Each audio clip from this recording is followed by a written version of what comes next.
ఒక బంగారు దుకాణానికి ఒక అతను ఒక వస్తువు తీసుకెళ్ళి ఇది బంగారం నాకు ఇచ్చి 1000 రూపాయలు ఇవ్వమని చెప్పాడు. అంటే చూడడానికి బంగారాన్ని ఉంది, కానీ అతను ఏం చేస్తాడు, బంగారు షాప్ వాడు, నువ్వు ఉండనైనా నీకు ఛాయ్ తాగుతుండు, కాఫీ తాగుతుండు అని చెప్పేసి లోపలికి వెళ్ళి దాన్ని పరీక్ష చేస్తాడు. అది బంగారం కాదని ఇత్తడి అని తేలితే వెంటనే పోలీసులకు రిపోర్ట్ ఇస్తాడు. అది బంగారం అయితే ఆ డబ్బులు ఇచ్చి తీసుకుని వస్తువు తీసుకుంటాడు. అంటే పరిశీలన, పరిశోధన. ఆ ఇత్తడిని చూసి బంగారంగా కూడా అమ్మడానికి ప్రయత్నం చేయవచ్చు. లోపల వస్తువు ఉంటుంది, బయట మెరమెర ఒకటి ఉంటుంది కనుక కంటికి కనపడేది మెరమెరే, లోపల వస్తువు మనకి కనపడదు.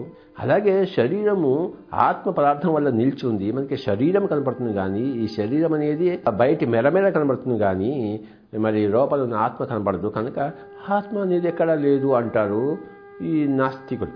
సంపూర్ణమైన అసత్యంలో జీవిస్తున్న వాళ్ళు వాళ్ళకి ఎప్పుడూ దుఃఖమే, వాళ్ళకి శాంతి అనేది లేదే లేదు. ఇంపాసిబుల్.